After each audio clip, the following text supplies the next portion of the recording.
Sizlere çizgi diziden sonra ve önceleri neler yaşanmış anlatmaya çalışacağım. Özellikle de yazarın portaldan geçtikten sonra yaşadığı olayları, Bill hakkında öğrendiklerini ve daha birçok konuyu sizlere aktaracağım. Bunu yaparken de en başlara gitmemiz gerekiyor ve sizlerin de aklınızda soru işareti olarak kalmış bir konu varsa yorumlara yazarsanız diğer bölümlerde sizleri bilgilendirmeye çalışacağım. Bu emeğimin karşılığı olarak da videoyu beğenerek kanalıma maddi destek olmak için katıl butonu ile ayrıcalıklardan yararlanarak en önemlisi Discord, Instagram ve TikTok hesaplarımızı takip ederek bize destek olabilirsin. Lafı fazla uzatmadan ben Masalcı Dede, esrarengiz kasabanın asıl hikayesini ve gizemlerine hoş geldiniz. İlk öncelikle esrarengiz kasaba bizlere birçok alt metinde gizli tarikatları, Amerika'nın bizleri izlediği, şeytanın emellerinin neler olduğu ve bunları nasıl gerçekleştirdiği, en önemlisi bizlere bu hikayede ne anlatılmaya çalışıldığı gibi konulara derinlemesine bakmamız gerekiyor. Zira çizgi dizide birçok konu bizlere anlatılmıyor bile. Size mantıksız gelen şeylerden biri o yeraltı laboratuvarları nasıl inşa edildi, gizli geçitler nasıl yapıldı, Blandon'ın ve Souls'un arasındaki olan gizemli ilişki hakkında ve daha birçok konuda bilgi vereceğim. Sadece sabırlı olun. Dipper ve Mabel amcasının yanına tatile geldiğinden itibaren onları zaman yolcusu olan Blandon takip etmektedir.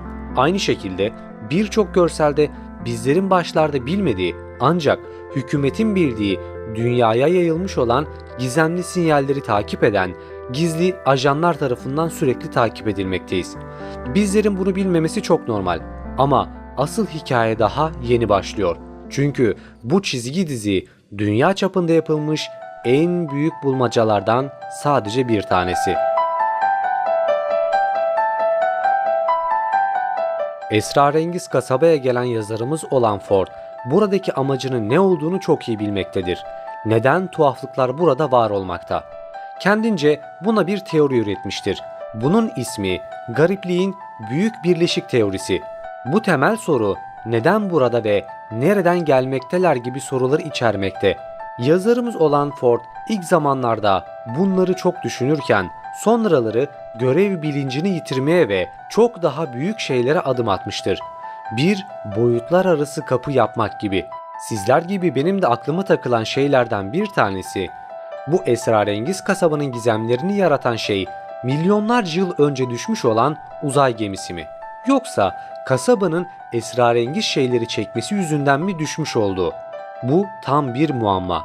Yani demek istediğim bu şeylere neden olan şey ne? İnanın tam bir fikrim yok ancak gemi düştükten sonra tutulan kayıtlar mevcut. Bunlar yazarın kitabında yazmakta ancak bunlar çizgi filmde anlatılmıyor. Tarih ileriye doğru gittikçe olayların seyri de değişiyor. Tarih kayıtlarında ise şöyle geçer. Bu kasabada dinozorlar var olduğunu ve aniden ortadan kaybolduğu aktarılmakta. Gök yarılmış ve etraf alev topuna dönmüştü.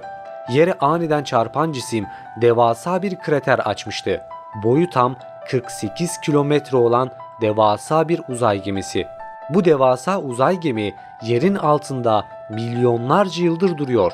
Nedenleri bilinmiyor ancak kasabanın inşası bu geminin üzerine yapılmış. Ancak aniden bir şey oluyor. Tarih milattan sonra 1000 yılını gösterdiğinde kasabayı herkes birden boşaltıyor. Bu tarihi kayıtlarda ise kasaba halkının burayı lanetli topraklar olarak isim vermesi. İnsanlar nasıl korktuysa battaniye, çanak, çömlek ne varsa bırakıp gitmişler. Bu eserlerin birinde ise bir ayrıntı mevcut. Ford'un ilham perisi Bill. Bu tarihi eser bir tür vazo ve vazonun üzerinde çizilmiş figürlerde Bill mevcut. Ancak bu görselde sadece Bill yok. Onun yanında bir insan da tasvir edilmiş. Adının Modok olduğunu öğrendiğimiz bir şaman. Bu şaman nasıl bir antlaşma yaptı bilmiyoruz ancak bütün kasabanın burayı terk etmesine neden olmuş. Ayrıntılar devam ediyor. Bu kazıların ortaya çıkmasının ardından Northwest ailesi bu eşyaların hepsini toplatıyor. Bu şamanın Northwest ile bir bağlantısı var mı bilmiyorum ancak bu süre zarfında 1842 yılına kadar herhangi bir bilgi mevcut değil. Büyük ihtimalle Northwest ailesi bunları toplatmış olabilir. Kasaba kuruluyor ve tekrardan insanlar buraya gelmeye başlıyorlar. Tarihler 1983 yılında bu kasabada gizemli bir kaza yaşandığını aktarıyor. Kayıtlarda her ne kadar büyük bir tren kazası olarak geçse de günlük güçte yer alan gizli şifreler ve fotoğrafta bir metin bulunmakta. Bu metin bizim dostumuz olan zaman yolcusu Blandon'a ait. Mektubu bulan Ford konu üzerinde fazla duramıyor. Çünkü mektup şifreli olduğundan zaman kaybetmek istemiyor. Bu tarihi kayıtta ise şunlar yazmakta. Hey Dipper ve Mabel, Blandon burada. Bugünlerde 1883 yılında yaşıyorum. Bu mektubun size bir gün ulaşmasının umuduyla sakladım. Muhtemelen bir sürü sorunuz var ve tuhaf büyücü olaylarından sonra sizleri suçlamıyorum. İşte ne olduğunu kısaca anlatayım. Glopnar'dan sonra 2 çocuğa karşı bir gladyatör dövüşü kaybetmemden ötürü büyük fırça yedim. İşimi geri almama rağmen memur meslektaşlarım incitici takma adları takmaya devam ettiler. Zaman bebeğin kendisi bana arkadaşsız Blandon dedi. Böyle yaşamak nasıl biliyor musunuz? Tam zaman bebeğin saygısı için her şeyi verebileceğimi düşünüyordum ki şu garip üçgen tip rüyamda baş gösterdi ve zaman bebeğin beni bir daha rahatsız etmeyeceğinden emin olabileceğini söyledi. Tüm yapmam gereken elini sıkmaktı. Baskı altında karar vermede hiçbir zaman harika olamadım ve gerisini biliyorsunuz. Uyandığımda o aptal üçgen bedenimi zamanda yolculuk etmek ve tüm evreni yok etmek için kullanmıştı. Ve zaman bebeği de. İyi ki zaman bebek ölmedi. Yani tam olarak. Moleküllerin yeniden oluşması 1000 yıl alacak ve bir araya geldiğinde çok huysuz mu olacak bilmiyorum. Zaman ajanları ayrıca hayatta kaldı. Tabii ki bu demek oluyor ki ajanların beni bulup adalete teslim etmeleri için boyut çapında bir insan avı var. Ama hepsi bir hataydı. Son istediğim şey ise hapse girmek. Yani geçmişte saklanıyordum. Bir süreliğine eğlenceliydi. Görülecek yerleri görmek, 50'lerin twistini öğrenmek harikaydı. Eski Batı'yı kontrol etmek istedim ama buraya geldiğimde yanlışlıkla bir trenin tam önünde ortaya çıktım ve zaman şeridim 50 parçaya ayrıldı. Ayrıca tren raylardan çıkmış da olabilir. Umuyorum ki bu tarihi kitaplarda yoktur. Her neyse, sadece benim hakkımda endişelenmemenizi söylemek istedim. Halka uyum sağlamayı başardım ve bir cep saati tamircisi olarak iş buldum. Bu aralar çok popüler olan altına hücum döneminin hastalıklarından birine kaptım ve nostaljiyi çok seviyorum. Yardımlarınız için teşekkür ederim ve eğer herhangi bir zaman ajanı benim için gelirse hiçbir şey bilmediğinizi söyleyin. Blandon 1983. Tarihi kaynakların bu kazayı kondüktörün büyük bir ışık demeti görmesinden dolayı olduğu yazmakta. Blandon'ın şifreli mektubundan da anlayacağınız üzere Mabel ve Dipper'a yazılmış. Bu tarihten sonra kasabanın yerlisi haline geliyor. Ancak bu zamana kadar fark edilmeyen olayları sizlere anlatmam gerek. Biliyorsunuz, Blandon zaman anomalilerini çözmek için gönderilmişti.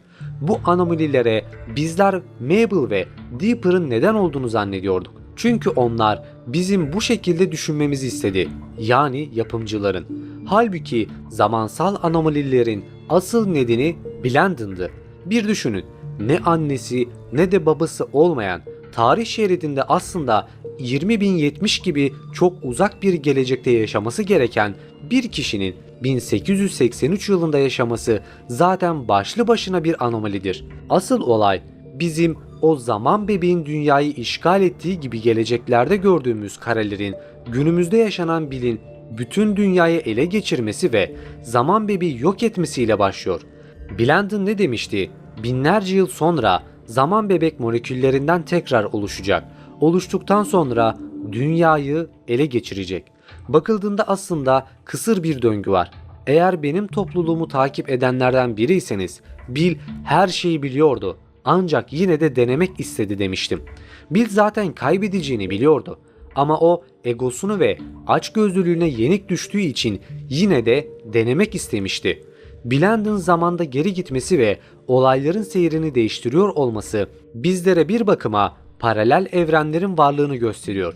Ancak sizlere anlattığım bu kısım bile sadece bir başlangıç. Şimdi Akıllarda acayip bir soru var ve onu sormadan önce şunu söylemem gerek.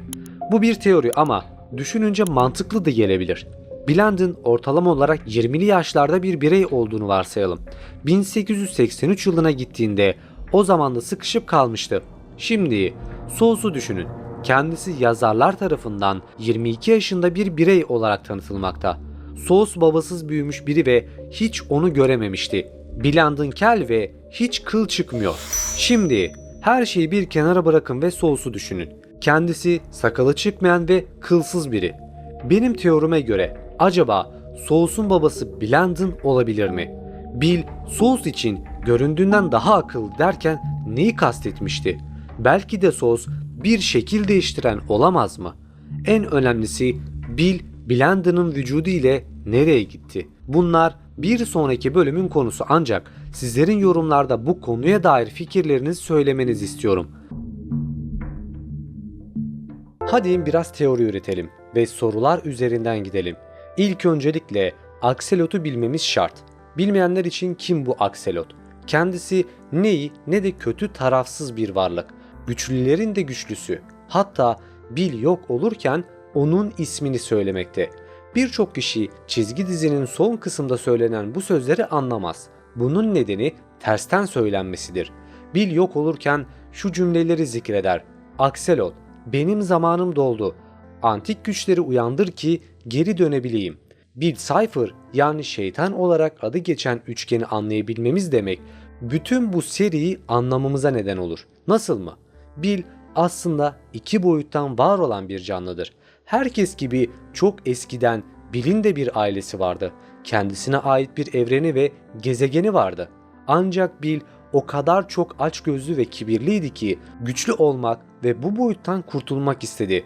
Bunun yanında iki boyuttan çok boyuta evrilmek onun en büyük arzusuydu. Bu isteğini ise Axolot'a iletti.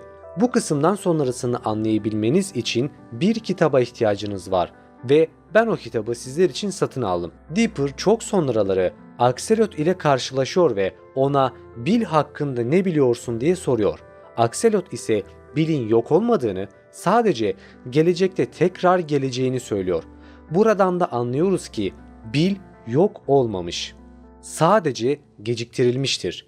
Bu da acaba 3. sezon gelir mi sorusunu ihtimaller dahilince onaylıyor. Bakın 3. sezon gelecek demiyorum ama bir ihtimal var ve çekildiğine dair bilgiler almıştım. Devam edecek olursak bunun yanında dinsel anlamda ve gizli öğeler olarak birçok anlamı var bu çizgi dizinin.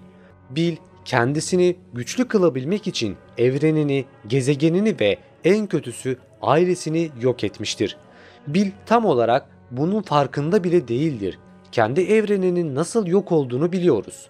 Bu sorunun cevabı ise Ford geçit kapısından geçtikten sonra karşılaştığı bir evrenden anlıyoruz.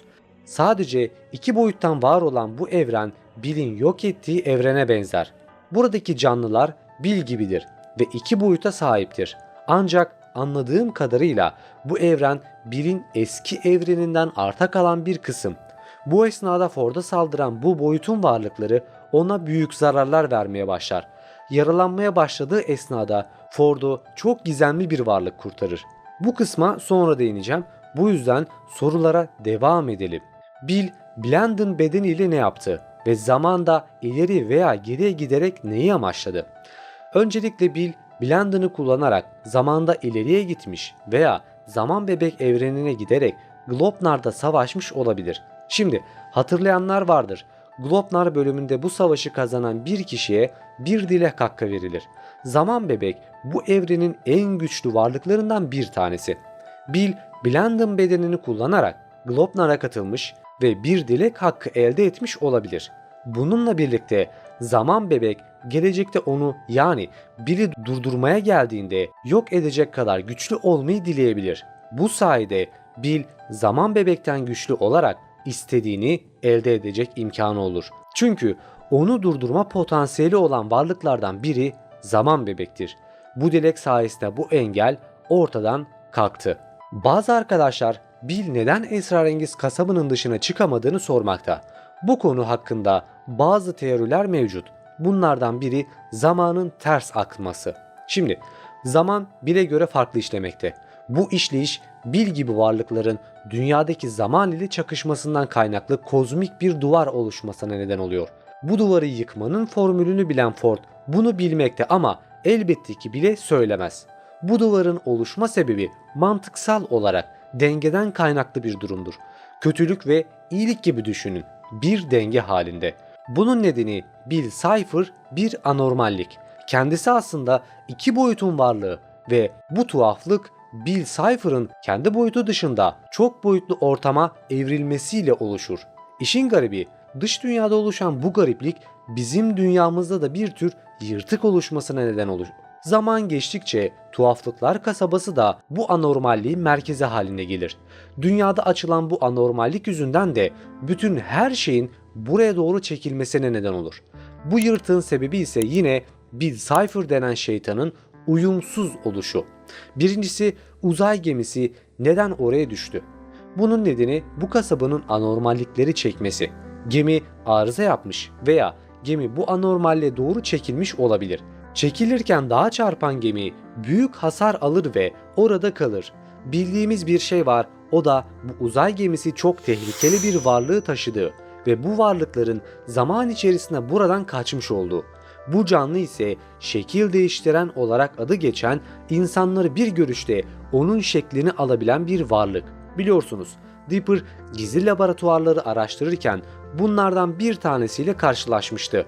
Bu varlığı ise yazar zannetmişti. Buradan da anlıyoruz ki uzay gemisi bir anormallik değil, gelecekte gerçekleşecek olayların başlangıcı olduğu için oraya düşmüş olabilir. Eğer uzay gemisi oraya düşmezse ne portal inşa edilirdi ne de uzay gemisinde olan canlılar oradan çıkıp dünyaya yayılabilirdi. Bu çizgi dizinin başta mantıksız gelen olaylardan biri gizli yeraltı laboratuvarlarının nasıl inşa edildiği. Ancak kitapta yazan olaylar bunun mantıksız değil, aksine bir yapboz gibi birbirine eşleşmesini sağlıyor. Nasıl mı? Biliyorsunuz, Ford Deli McGuggett ile bu yerleri inşa edilirken orada yaşayan kasaba halkından yardım aldı. Ancak halkın hiçbiri bu yerlerin varlığından bile haberi yok. Uzay gemisini bulan Ford ve yardımcısı McGuggett buradaki parçalar ile hem geçit kapısını inşa etmek hem de deneyleri gizli tutabilmek için bir karar aldı. Kararlardan biri yeraltı laboratuvarları inşa etmek. McGuggett bu esnada Ford'a bunları yapmamamız gerektiğini savunuyordu. Bu bilgiyi aklınızda tutun, sonra geleceğim. Bu nedenle inşa etme fikri dolaylı yoldan da olsa Deli McGuggett'tan çıktı. Bütün sorumluluğu kendisine alarak laboratuvarların inşaatına başladı. Zaman akıp giderken laboratuvarların inşası Ford'un bile bilmediği bir biçimde tamamlandı. Ne zaman Ford bunu nasıl yaptığını sorsa McGuggett konuyu değiştiriyordu. Laboratuvarlar bitti ve kasaba halkından hiçbiri bu yer hakkında bilgi sahibi değildi. Ford'un bu durumdan çok şüphelendiği esnada olaylar iyice sarpa sarıyor. McGuggett Ford'un geçmişte hafızasını silmişti. Yani o bizlerin bildiği hafıza tabancasıyla. Başta şunu yapabilirdi. Ford'un hafızasını komple siler ve burada var olan birçok şey hiç var olmamış gibi davranabilirdi. Ama bunu yapmadı. Her ne kadar Deli McGuggett bu projeleri sonlandırma isteği olsa da bir yandan bunun sonunu görmek istiyordu. Laboratuvarların inşaatı bittikten sonra burada çalışan kasaba halkının hafızasını silmiştir. Bu kişilerden biri Wendy'nin babası. Belki de Wendy'nin babası sürekli acil durumlar için bir sığınak veya çocuklarına tatbikat yapmasının paranoyası buradan geliyordur. Wendy'nin babası o kadar çok hafıza tabancasıyla vurulur ki bu şekilde mankafa, kaba saba, paranoyak bir haline geldi. Bilinçaltı gelecekte bir şeyler olabileceği için bu laboratuvarlar ve sığınaklar inşa ediliyor kanısı ile hareket ediyor olabilir. Yani bütün her şey her ne kadar hafızasından silinse de bilinçaltında işliyor. Biliyorsunuz, bu laboratuvarlar bir nevi sığınaktı. Yemekler, su ve hava kanalları mevcuttu. Bir insan burada yıllarca yaşayabilirdi. Olayları bu gözle bakınca çok daha mantıklı ve gizemlerin nedenini açıklıyor. İkinci sorulardan biri, Ford nasıl bir portal inşa etti? Uzaylı teknolojisini nasıl anladı? Bunun nedeni Bill'di. Bill içeri girdiğinde, daha doğrusu Ford'un beynine portal için gerekli teknolojik cihazları tespit edip bunları laboratuvarlara taşımış olabilir. Bu düşünceye varma sebebim uzay gemisinde Bill'in yazmış olduğu yazılar. Bill'in kendisine ait bir dili ve alfabesi var. Bu da bizlerin anlayamadığı şifrelerin oluşmasına neden oluyor. Kitabı okuyanlar farklı bir alfabede yazılmış yazıları muhakkak görmüştür. Bu yazıları yazan Ford'un zihnine girmiş Bill'dir. Bakıldığında Bill çok güçlü. Bu gücü akselot ile elde etti. Zamanı kontrol ediyor, fizik yasalarını değiştirebiliyor, ışınlanabiliyordu. Bu kadar güçlü olmasına rağmen kozmik yasaları çiğneyemiyor. İşte bu yüzden Bill o duvarı aşıp dünyayı tam manasıyla ele geçiremedi. Bunun yanında Bill kasabayı ele geçirdikten sonra zamanı hemen durdurmuştu. Hatırlayın, kitaplar yok oldu. Ancak Bill yok olduktan sonra her şey normale dönerken kasabada eski haline geldi. Zaman kaldığı yerden o bölge için akmaya devam etti. Halbuki Bill'in kasabayı ele geçirmesinden sonra tam 3 gün geçmişti. Dış dünyada ise anlık bir olaydı. Bill yok olduktan sonra ve var olan her şey tekrar eski haline geldiğinde bunlardan eski haline dönen şeylerden bir tanesi de günlüklerdi. Yani günlükler yok olmamış, tekrar eskisi gibi yerli yerinde duruyordu. Bu da maceraların devam edebileceğini bizlere gösteriyor. Bill için zaman birer oyuncak. Onun bu kadar yaşlı olmasının ve bir bölümde Bill 1 milyar yıl önce haber edilmiş olayların gerçekleştiği repliğini bizlere bunu gösteriyor. Onun tek amacı ikinci boyuttan çoklu boyuta geçmekti ve özgür olmak. Ancak her şeyin bir bedeli vardı ve Bill bunu kendi evrenini, kendi gezegenini ve kendi ailesiyle ödedi. Bir sonraki bölümlerde boyut kapısından geçtikten sonra neler olduğunu anlatacağım. Kapıdan geçtiğim ilk anı sanki dünmüş gibi hatırlıyorum. Aniden gelen ağırlıksızlık hissi, çaresiz dehşet, kısa süre sonra Fiddleford'u delirten gizemlerle yüzleşeceğimi bilmek. Evimden çok uzağa doğru çekilirken nefesimi tuttum ve bunun sonum olacağını kabul ettim. Şans eseri bu sadece başlangıçtı. Kendimi Bill'in kapıya erişebilmek için tasarladığı ve çığlık atarcasına ismini söylediği bir boyutta buldum. Şimşek ve dönen renklerden oluşan yerçekimsiz bir alanda süzülürken kendimi kelimenin tam anlamıyla gerçek bir kabusa bakarken buldum. Bill'in evreni tam olarak bir boyut değil, fakat boyutlar arasındaki kaynayan, değişen bir galaksiler arası köpük sadece. En güçlü ve bilinmez varlıkların evim diyebileceği dünyalar arasında kuralsız ve dengesiz bir boşluk. Kapı arkamdan kapandı ve ben kendimi burada muhtemelen sonsuza kadar tuzağa düşmüş halde buldum. Kaderim konusunda bir şekilde panik yapamadan önce optik illüzyonlardan oluşmuş garip ve gölge şeklindeki yaratıkların çevresini sardığı tuhaf bir tahta oturmakta olan Bill'in önünde süzüldüğümü fark ettim. "Bakın kim beni ziyaret etmeye karar vermiş," diye inledi. Sonsuzluk boyunca yankılanıyordu sesi.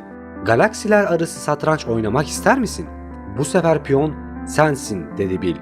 Parmaklarını şıklattı ve canavarlardan birisi, parmaklar ve dişlerden oluşan 20 metrelik canavar, kambur balina gibi çığlık atarak bana saldırdı.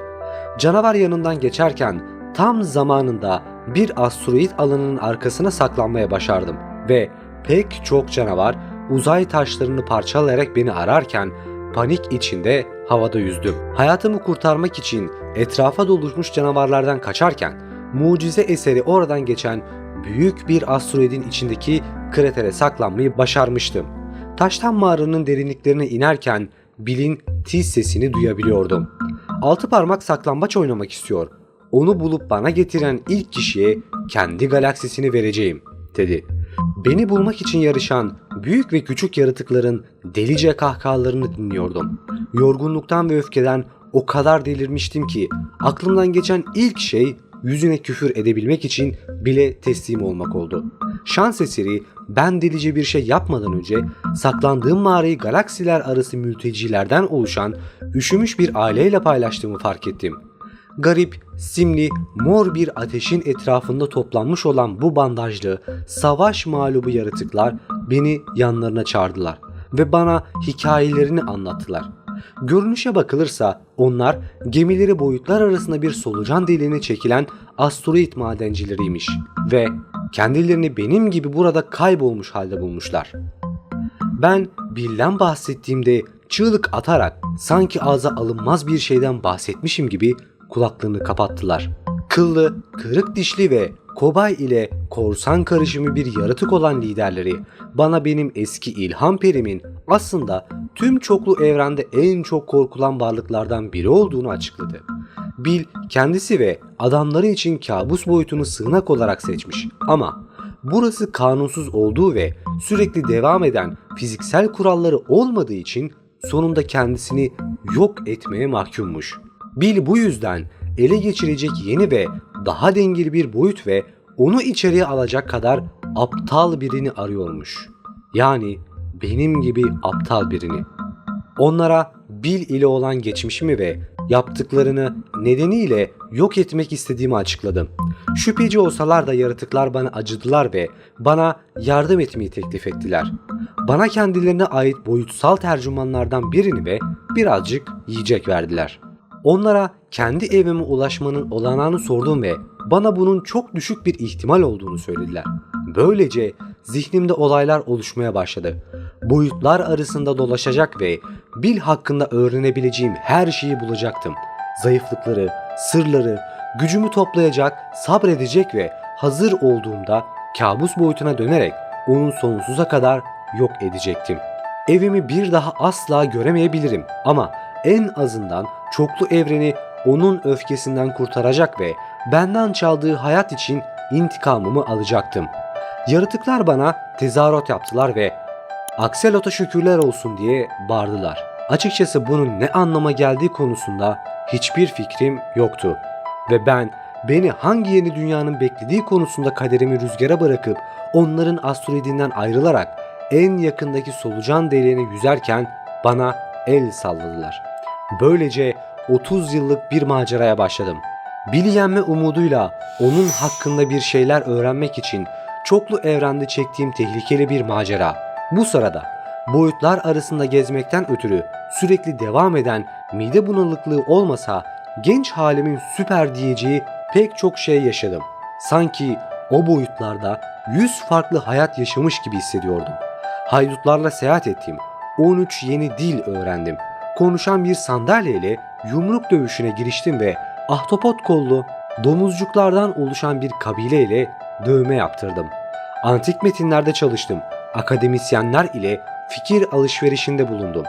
Canavarlarla yemek yedim ve 7 parmaklı bir adam gelip tahtı benden çalana kadar bu süreliğine parmak boyutunun kralı olmuştum. Pratik zekam sayesinde yiyecek, barınak bulmak için iletişim kurabiliyordum. Gerçi bugün bile pek çok boyut beni bir kanun kaçağı olarak görüyor. İronik olarak çoklu evrende Stanley kadar aranan bir adamım. Fakat benim suçlarımın asil bir amacı vardı. Sadece bugüne kadar üzerinde çalıştığım en zorlu icadım olan kuantum istikrarlaştırıcı için malzemeler çaldım. Tüm bu maceralarımı yazmak için 10 cilt gerekir. Ancak işte gördüğüm en tuhaf boyutlardan bazıları. Bill'i yenme görevim beni yanlışlıkla onun doğum yeri olduğuna inandığım garip bir dünyaya götürdü. 2 boyutlu bir dünya. Bill'in gizemli bir şekilde yok olmuş olan benzer bir dünyadan geldiğini düşünüyorum. Fakat araştırmak için çok vaktim olmadı. X-File'lılar beni düzensiz bir şekil olarak gördüler ve bu onların topluluğunda görgüsüzlük sayılıyordu.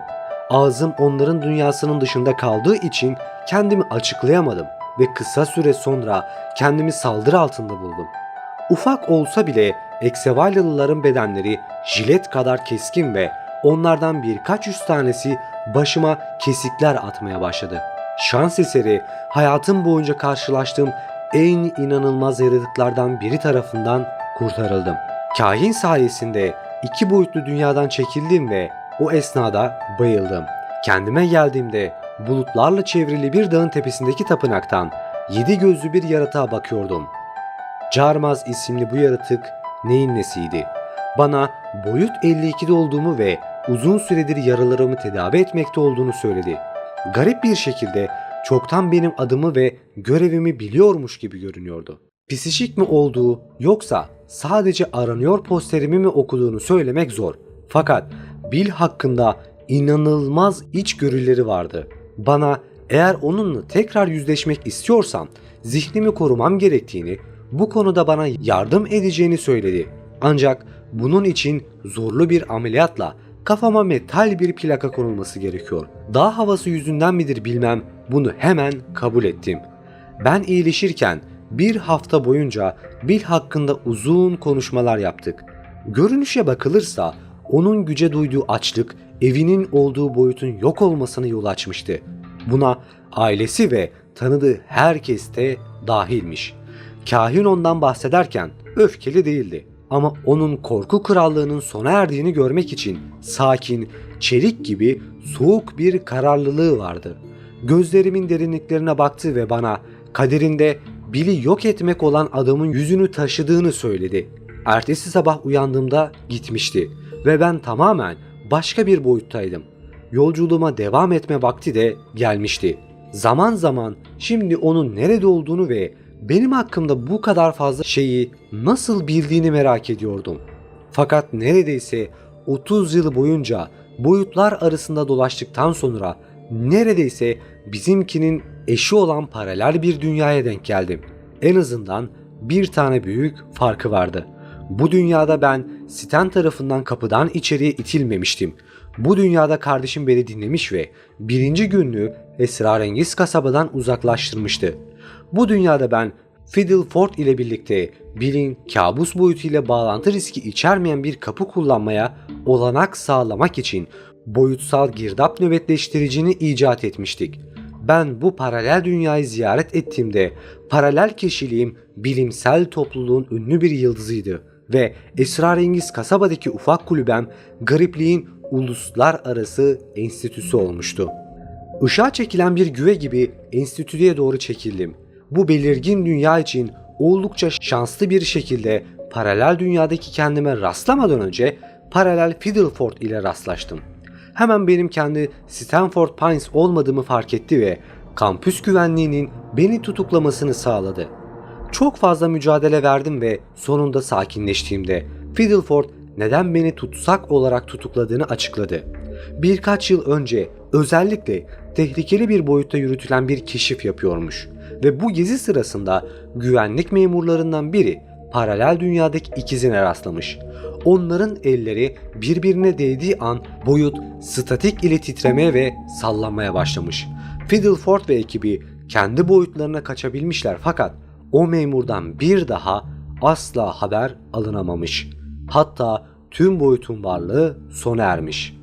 Ben paralel kendimin başarısından ne kadar zevk almak istesem de bu boyutta kelimenin tam anlamıyla bana yer olmadığı açıktı. Hayatımın sonuna kadar orada kalabilecek olsam bile vicdanım buna izin vermezdi. Hala Bill Cipher'ı yok etmek için neredeyse 30 yıl önce verdiğim yemine bağlıydım.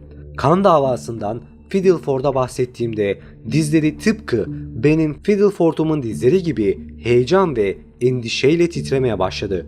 Onun boyutu Bill'e karşı güvende olmasına rağmen oluşturduğu tehdidin farkındaydı. Yapabileceği her yardım için istekliydi. Ona bitmemiş kuantum silahımı gösterdim. Bill'i vurarak onu yokluğa göndermek için tasarladığım silah. Sorun güç kaynağıydı. Yaptığım tüm yolculuklarda gerekli güce ve dengeye sahip bir element bulamamıştım. Fiddleford paradoks boyutunda keşfettiği bir elementi önerdi. Bu madde göründüğü sürece durağandı. Fakat görünmez olduğunda oldukça radyoaktifti. Buna şimdi onu görüyorum, şimdi görmüyontiyum adını vermişti. Yaptığı küçük değişikliklerden sonra kuantum istikrarlaştırıcım sonunda bitmişti. Kabus boyutuna geri dönmüştüm. Uzun süredir kafamda planladığım bir şeydi ki bunun gerçekten gerçekleştiğine inanmak zordu. Ayrıca her şeyin sadece zihninizde gerçekleştiği boyutlar var. Bu yüzden işler biraz karışabiliyordu. Fakat kabus boyutunun değişkenliği, yer çekiminin yokluğu ve hiç bitmeyen yanmış saç kokusu ve tabii Bill Cipher'ın beni hemen görüp adamlarının üstüne salması vardı. Bu canavarlarla son karşılaşmamın üzerinden 30 yıl geçmişti. Ancak buna rağmen biraz daha çevik ve zindeydim. Ayrıca ellerimde bir ölüm ışını olmanın da avantajları vardı. Bill ve yaratıkları ile savaşmaya başladım. Adamları darmadağın edilmişken bunun muhtemelen Bill'e doğru saldırmak için sahip olacağım tek şans olduğunu fark ettim. Cypher'da bir kereliğine bile olsa aksini onun lehine olmadığını hissetmişti. Bill'in adamları tekrar toplanmadan önce sadece birkaç dakikam vardı ve doğrudan ona saldırdım. Uzun yıllar boyunca uğruna çabaladım ve çalıştığım o an sonunda gelmişti. Bill Cipher elimdeydi.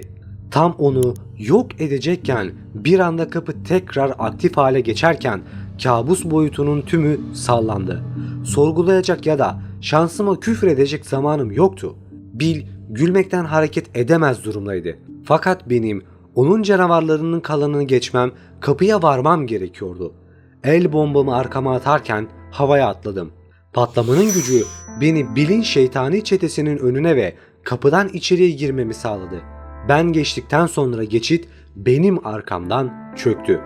30 yıldır görmediğim yüzlerle karşılaştım. Hayal kırıklığım tarif edilemez boyuttaydı. Kardeşimin hareketleri bir kere daha uğruna yıllarca çalıştığım şeyi mahvetmişti. Bill'i yenmek için hissettiğim kararlılık hiç bu kadar güçlü olmamıştı. Evet dostlar, bu videoda anladığınız üzere Stanford kapıdan geçtikten sonra başına neler gelmiş, bunun hikayesini dinlediniz. Esrarengiz kasabanın gizemleri her ne kadar çok olsa da bu seriyi burada noktalıyorum.